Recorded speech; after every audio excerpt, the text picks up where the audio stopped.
Hello everyone, आप लोग कैसे हैं। आज आप लोग के समक्ष इस्लाम, ईसाई और पारसी धर्म से जुड़ी जानकारी प्रस्तुत करती हूँ।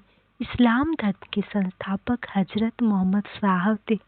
हजरत मोहम्मद साहब का जन्म 570 ईसा पूर्व में मक्का में हुआ। इनके पिता का नाम अब्दुल्ला और माता का नाम बीवी आमीना था। माँ के निधन के बाद पैगंबर मोहम्मद अपने चाचा अब्बू तालिब और दादा अब्बू मुतालिब के साथ रहने लगे। इन्हें ज्ञान की प्राप्ति 610 ईसा पूर्व मक्का के पास हीरा नामक गुफा में हुई थी। हजरत मोहम्मद साहब जी 25 वर्ष के हुए तो एक 40 वर्षीय विधवा खदीजा नामक स्त्री से विवाह हुआ। मोहम्मद साहब की पुत्री का नाम फातिमा एवं दामाद का नाम अली है। देवदूत जिब्रील ने पैगंबर साहब को कुरान अरबी भाषा में संप्रेषित की। कुरान इस्लाम धर्म का पवित्र ग्रंथ है। यह पवित्र ग्रंथ 114 अध्यायों में बटी हुई है। इसमें 63,060 पद हैं। पैगंबर मोहम्मद साहब ने कुरान की शिक्षाओं का उपदेश दिया।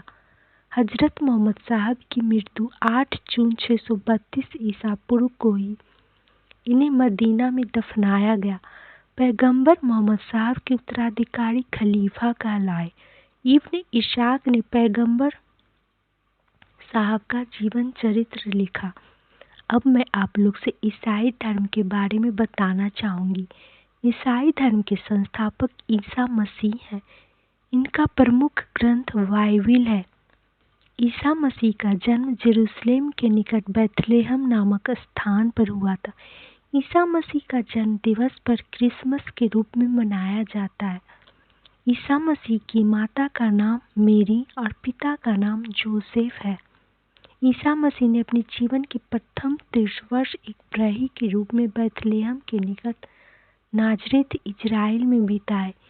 ईसा मसीह के प्रथम 2 शिष्य थे, एंड्रूस एवं पीटर। ईसा मसीह को सूली पर रोमन गवर्नर पोंटियस ने चढ़ाया। ईसा मसीह को 33 ईसा पूर्व में सूली पर चढ़ाया गया। ईसाई धर्म का सबसे पवित्र चिन्ह क्रॉस है। ईसाई त्रित्व में विश्वास रखते हैं। वे हैं ईश्वर पिता, ईश्वर पुत्र, ईश्वर पवित्र आत्मा।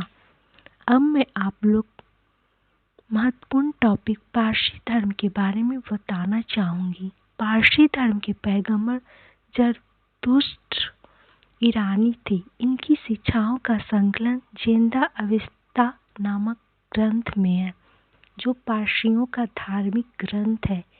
इसकी मूल शिक्षा का सूत्र है सद्विचार, सद्वचन तथा सद्धिकार। इसके अनुयायी एक ईश्वर अहूर को मानते हैं। इस धर्म के अनुयायियों को अग्नि पूजक भी कहा जाता है। अब मैं आप लोग के समक्ष मोटिवेशनल पंक्तियाँ बोलना चाहूँगी। सफलता के लिए किसी भी खास समय का इंतजार मत करें, बल्कि अपने हर समय को खास बना लें। अब मैं आप लोग से अगले महत्वपूर्ण टॉपिक के साथ मिलती हूँ। जय हिंद।